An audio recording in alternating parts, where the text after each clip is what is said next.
देखिए, खास तौर से अगर हम केंद्र सरकार 3.0 की बात करें तो उसमें अलग अलग प्राथमिकताएं हैं अंजनी, और उसमें प्राथमिकताएं किसानों की, मत्स्य पालन की है। और कहा जाता है कि किसान ही देश का भविष्य है और किसान ही उसकी रीढ़ है। और प्रधानमंत्री मोदी का एक सपना भी है कि गांव को विकसित करना है और पंचायती राज व्यवस्था को लागू करना है, उसको और तेजी से आगे बढ़ाना है। तो ऐसे में अगले सेशन में हमारे खास मेहमान जुड़ रहे हैं जिनके ऊपर एक बड़ी जिम्मेदारी भी है, और इस बार के चुनाव में भी उन्होंने एक इतिहास भी रचा है। कौन है वो? सबसे पहले एक छोटी सी प्रोफाइल आपको दिखाते हैं। हमारे एसपी सिंह बघेल बीजेपी के वरिष्ठ नेता और केंद्रीय मंत्री हैं। बघेल लगातार दूसरी बार आगरा सीट से सांसद बने हैं और मोदी सरकार में मंत्री भी। बघेल जनता से जुड़े नेता माने जाते हैं। अपनी बेदाग छवि और जनता के कार्यों के प्रति समर्पण के दम पर उन्होंने जीत हासिल की है। यूपी पुलिस में सब इंस्पेक्टर रहे बघेल कभी पूर्व सीएम मुलायम सिंह यादव की सुरक्षा में तैनात रहे। मुलायम सिंह ही उन्हें राजनीति में लेकर आए और जलेसर सीट से चुनावी मैदान में उतारा। 1998 में वो पहली बार विधायक बने और फिर यूपी सरकार में मंत्री भी रहे। बीजेपी में शामिल होने के बाद साल 2017 में टूला से विधायक बने और योगी सरकार में मंत्री बने। तो अब आप समझ गए होंगे, इस समय हमारे साथ में जो यहाँ पर मौजूद हैं वो बेहद खास मेहमान है, पंचायती राज और पशुपालन राज्य मंत्री एसपी सिंह बघेल जी। एक बार जोरदार तालियों के साथ में सर का मंच पर स्वागत करना चाहेंगे। बघेल जी प्लीज।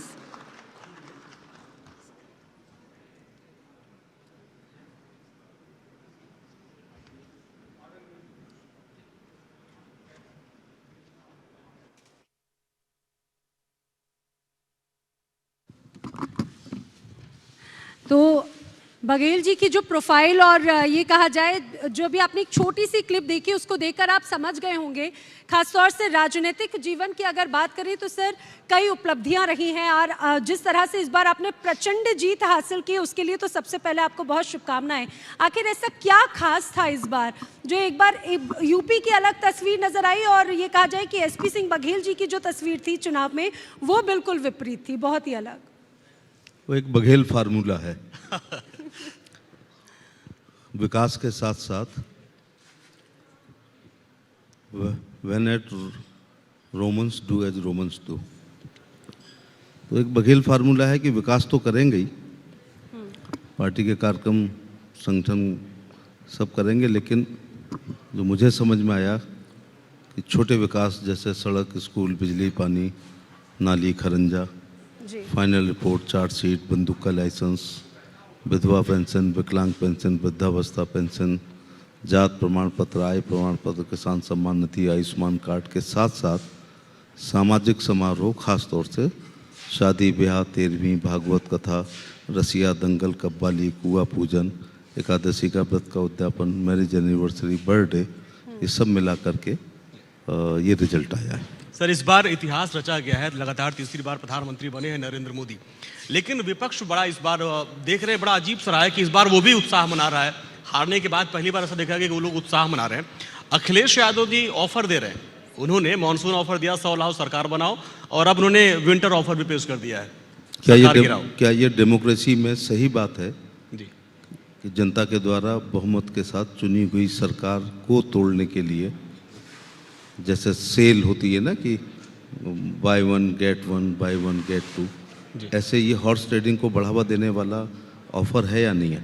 और जो लोग डेमोक्रेसी को खतरा बताते रहे पूरे चुनाव में, संविधान को खतरा बताते रहे, आरक्षण को खतरा बताते रहे, उनका इस प्रकार का प्रलोभन देना क्या लोकतंत्र की हत्या नहीं है?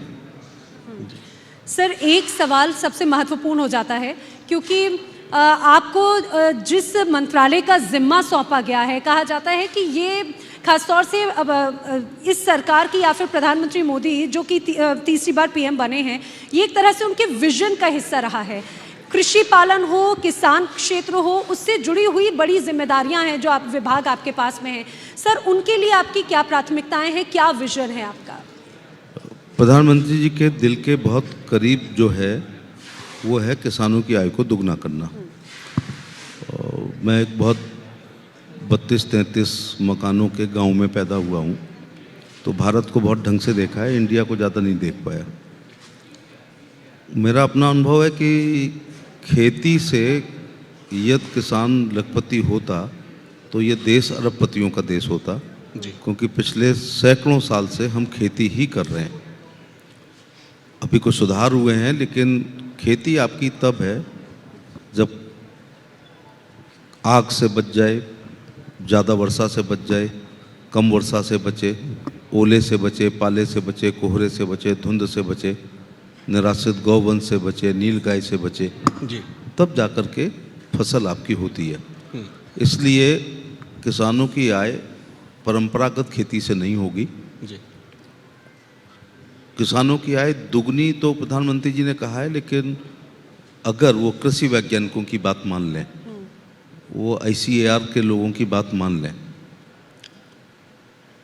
और अपनी परंपरागत खेती में थोड़ा सा प्रोग्रेसिव खेती करें, तो ये आय 3 गुनी भी हो सकती है। लेकिन ये बघेल जी, होगी मछली पालन के द्वारा, मुर्गी पालन के द्वारा, उन्नत किस्म के पशुपालन के द्वारा, सुअर पालन के द्वारा, बकरी पालन के द्वारा और औषधि खेती करके, फूलों की खेती करके, फलों की खेती करके, और लागत कम करें तो ड्रिप इरिगेशन का इस्तेमाल करके पानी को 60% बचाया जा सकता है और यील्ड को 40% बढ़ाया सकता है। स्प्रिंकलर इरिगेशन के द्वारा, प्राकृतिक खेती के द्वारा और ऑर्गेनिक फार्मिंग के द्वारा। पशुपालन को लेकर सर प्रधानमंत्री का बड़ा विजन है। DAP यूरिया नैनो यूरिया का इस्तेमाल करके जी 46 रुपये प्रति बैग बचा के, और नैनो DAP का इस्तेमाल करके 460 रुपये प्रति बैग बचाकर किसान अपनी इनकम को 3 गुनी कर सकता है। उसी दिशा में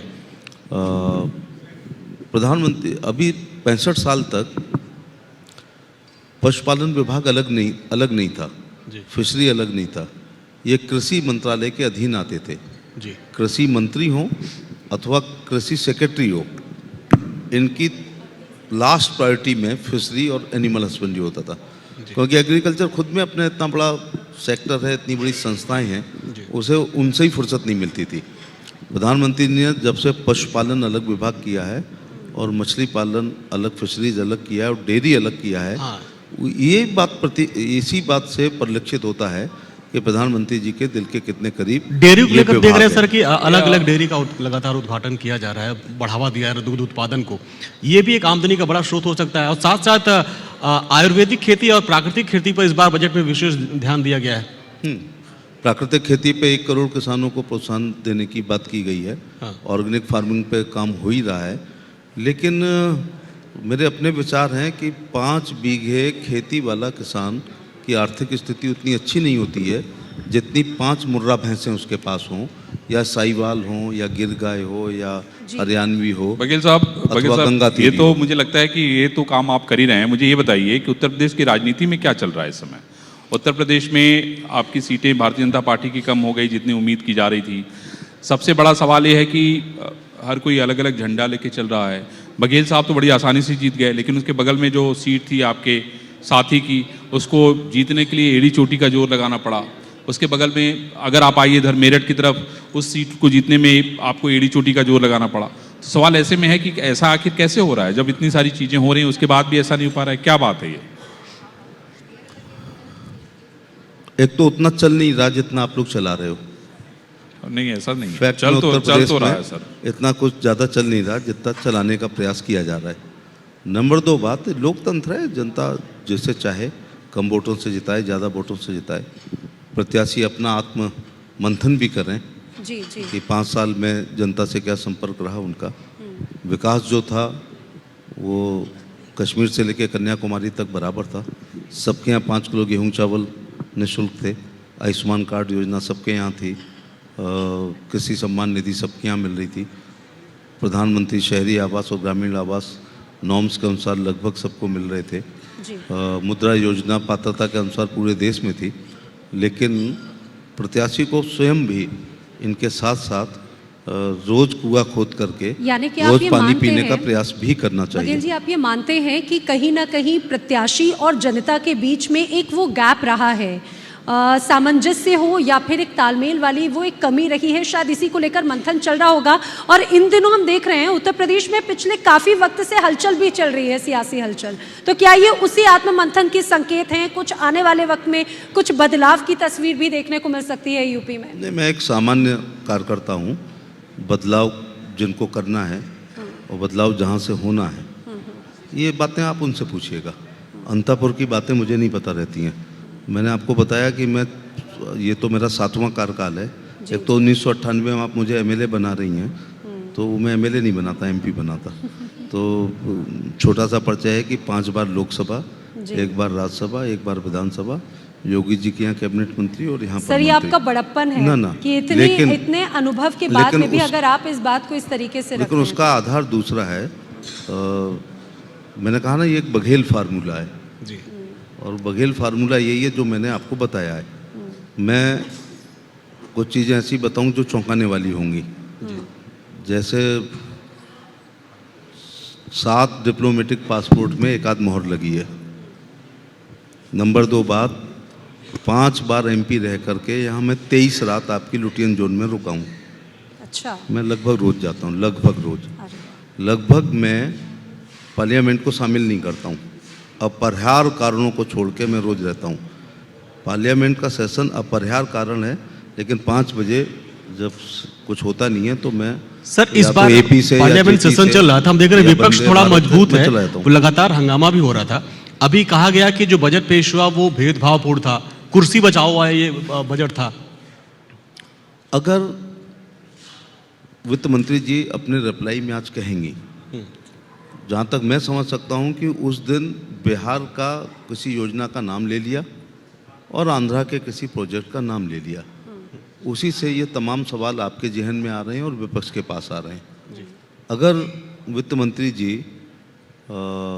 अपने उस भाषण में 2 मिनट में सब राज्यों का नाम और ले लेती, लिया नहीं जाता है लेकिन ले लेती, वो रिप्लाई में ले दिया जाता है कि यूपी को ये मिला, एमपी को ये मिला, राजस्थान को मिला, तेलंगाना को ये मिला, आंध्रा को ये मिला, तमिलनाडु को मिला, कर्नाटका आदि आदि, आसाम को, नॉर्थ ईस्ट को, ये सवाल ही नहीं उठता जो आप और विपक्ष दोनों उठा रहे हैं। बजट में बिहार और आंध्रा का कुछ प्रोजेक्ट का उल्लेख है। जैसे हम लोग विपक्ष में कहते थे कि मुलायम सिंह जी ने सारा पैसा सेफई में लगा दिया। क्या एक गांव में उत्तर प्रदेश का इतना भारी भरकम बजट लग सकता है? ये तो विपक्ष की राजनीति है जो कही जाती है कि Saifai is a village not a state. तो आप कैसे कह सकते हैं? प्रधानमंत्री एक ऐसा चश्मा पहनते हैं जिसमें समदर्शिता दिखाई पड़ती है और उनके दिल के से निकला हुआ ये वाक्य है, सबका साथ, सबका विकास, सबका विश्वास, सबका प्रयास। भाजपा शासित राज्य हों या एनडीए के राज्य हों या विपक्ष के राज्य हों, जो बजट के नॉर्म्स हैं उनके अनुसार सबको बजट मिला है। लेकिन वित्त मंत्री जी रिप्लाई में बताएंगे। अब लोग कहते हैं उत्तर प्रदेश का उसमें नाम नहीं है। अरे नाम नहीं है तो काम तो है ना वहाँ पर। सबसे ज़्यादा लाभार्थी उत्तर प्रदेश के होते हैं।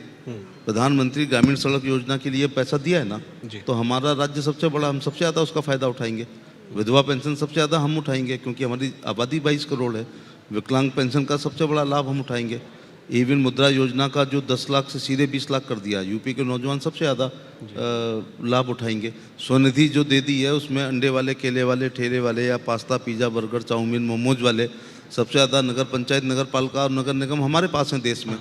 5-7 राज्यों पे जितनी है उससे ज़्यादा हमारे पास हैं, तो हम उसका लाभ उठा रहे हैं। तो ये कहना कि उत्तर प्रदेश का उसमें नाम नहीं है तो इसका मतलब ये थोड़े ना कि उत्तर प्रदेश को तो सर्वाधिक पैसा मिलेगा, लेकिन भूभाग के अनुसार और आबादी के अनुसार। चूंकि अब बात बजट की हो रही है तो बजट को लेकर ठीक है, बिहार या आंध्र प्रदेश को जितना मिला वो मिला। आपको लग रहा है कि कृषि क्षेत्र को जो बजट मिला है वो मतलब ठीक है, उस तरह से आप पूरी तरह से उससे सहमत हैं? क्योंकि किसान इसको लेकर उतने ज़्यादा सहमत नजर नहीं आ रहे। उन्हें लग रहा था कि उन्हें उम्मीदें ज़्यादा थी, वो नहीं मिला। तो अब उनकी नाराजगी को दूर करने के लिए वो बघेल फॉर्मूला क्या होगा किसानों की नाराजगी को दूर फार्मूला करने तो के लिए? आगरा लोकसभा के लिए है, लेकिन किसान यूनियंस हैं, क्या दुकानें बंद कर लें, वो अपनी ताला लगा लें, सील कर लें, छोड़ दें, पलायन कर लें या नौकरी करने लगें या व्यापार करने लगें? जब वो यूनियन ये बनी है तो आप पूरा का पूरा बजट एग्रीकल्चर को दे दो तो भी वो दुकान चालू रहने के लिए वो अपनी बात करेंगे। लेकिन किसान समर्थक होने के लिए कोई हरा साफा बांधना जरूरी नहीं है। वो योगी आदित्यनाथ की तरह केसरिया रंग में भी किसानों की बात की जा सकती है। लोग ये कहते हैं कि किसान की बात, अगर सबसे ज़्यादा काम आज़ादी के बाद किसान समर्थक हुए हैं तो मोदी सरकार में हुए हैं, क्योंकि 2-2 हज़ार की 3 किसान सम्मान निधि की किस्तें मिल रही हैं। इसका कोई और हमारे ऑडियंस में अगर कोई सवाल करना चाहते हैं मैं इस मामले में, मुझे किसान सम्मान निधि जी सारी योजनाओं का आपको भी तो नहीं पता है ना। किसान सम्मान निधि की पात्रता क्या है ये पता है आपको? ये हॉल तो बहुत बड़ा है, अगर ये जितने पे हम लोग बैठे हैं, किसी भी हिंदुस्तान के किसान की खतौनी में अगर 1 गज जमीन भी एग्रीकल्चर अथवा पट्टा अथवा वो संक्रमणी है तो फसल नहीं होगी 100 रुपए की इतनी ज़मीन पर, लेकिन वो 2-2 हज़ार की 3 किस्तें डीबीटी के माध्यम से पाएगा और 11 करोड़ लोग पा रहे हैं। अब तमाम बैरून लैंड पड़ी है मध्य प्रदेश में या छत्तीसगढ़ में या झारखंड में, और खतौनी में किसान का नाम होगा, वो हल खेत पे भी नहीं जा रहा है, वो हल भी नहीं चला रहा है वहाँ पर, वो ऊसर है, बंजर है, लेकिन वो 6,000 रुपये 2-2 हज़ार की 3 किस्तें पा रहा है जी। इसके बाद भी आप हमको किसान समर्थक नहीं कहेंगे। नैनो पहले तो यूरिया नीम कोटेड किया था, सर लेकिन फिर भी नाराजगी को दूर कालाबाजारी करने रोक के दी। लिए क्या फॉर्मूला है, ये भी बात आपका है। पूरा घर खुश है। हम 6 भाई और 1 बहन है, तो सबको संतुष्ट पिताजी और माताजी कर पाई क्या? किसी को पैंट दिलाती थी तो किसी को शर्ट दिलाती थी, राहुल जी किसी कुछ बहू सवाल को साड़ी पूछना तो चाह किसी रहे को ब्लाउज, किसी को जूते तो किसी को चप्पल, किसी को जूते मिलते थे तो किसी को केवल मोजे मिलते थे। तो हम लोग लोअर मिडिल क्लास में पैदा हुए हैं। हम माँ बाप भी अपनी पूरे प्रयासों से कोशिश करते थे, लेकिन शादी के अलावा तो कभी नहीं मिले हैं। 80,000 करोड़ जिस देश में 5 किलो गेहूँ चावल मिल रहे हैं, 5 साड़ी मिलती हैं उनको, कभी 5 ब्लाउज और 5 पेटीकोट और 5 जोड़ी चप्पल। तो ऐसे ही ये विकासशील राष्ट्र है, सभी सेक्टर का ख्याल रखना पड़ता है। बघेल साहब, आपने खुद कहा, राहुल महाजन, आपने खुद कहा कि आप जो है मिडिल क्लास से उभर के सामने आए। तो एक बात जो वित्त मंत्री ने भी कही कि मैं चाहती थी कि मिडिल क्लास को बेनिफिट और ज़्यादा मिले, लेकिन हो नहीं पाया है। तो ऐसा क्यों होता है कि हर बजट में जो मिडिल क्लास है वो पिस जाता है? नहीं, मिडिल क्लास जरा भी नहीं पिस रहा है। मिडिल क्लास की परिभाषा के अनुसार ये बता दूं, मिडिल क्लास में केवल शहरी लोग नहीं होते हैं। मिडिल क्लास किसान भी है, मिडिल क्लास मजदूर भी है, मिडिल क्लास छोटा व्यापारी भी है। अब आप तो ये देखते हैं कि बजट में 2.5 लाख तक की छूट थी, अब 3 लाख में कर दी है, इसके बाद ये स्लैब है। इससे मतलब नहीं है। मैं एक तरफ 3 लाख की इनकम वाला व्यक्ति हूँ, तो मेरे को मिलेगा वो 5%, 3 लाख तक छूट है, फिर शायद 5% है। लेकिन इसी लोअर मिडिल क्लास को 5 किलो गेहूं और चावल पिछले कई साल से मुफ्त मिल रहा है, जो 300-400 रुपये का हो गया। इसी मिडिल क्लास को शौचालय दिया है, इसी भवनहीन मिडिल क्लास को प्रधानमंत्री ग्रामीण आवास दिया और प्रधानमंत्री शहरी आवास दिया। उसकी इनकम नहीं बढ़ाई क्या? वरना वो जेब से खर्च करता। इसी मिडिल क्लास को 50 करोड़ लोग प्रधानमंत्री आयुष्मान कार्ड से लाभान्वित हो रहे हैं, माने 5 लाख प्रति व्यक्ति प्रति साल इलाज होगा। तो क्या उसकी हमने इनकम को नहीं सेव करने का प्रयास किया है? इसी मिडिल क्लास को गैस का सिलेंडर दिया है, इसी मिडिल क्लास किसान को किसान सम्मान निधि के 6,000 रुपये साल आ रहे हैं, इसी लोअर मिडिल क्लास को मुद्रा योजना में 20 लाख रुपए मिल रहे हैं। और तो मैं तो इसकी शिशु योजना से ज़्यादा प्रभावित हूँ, 50,000। तो अंडे वाला, केले वाला, ठेले, pasta, pizza, burger, chow mein, momos, puncture, cycle वाला 50,000 रुपये से अपना काम को शुरू करके रोज़ 500 रुपये बचा सकता है।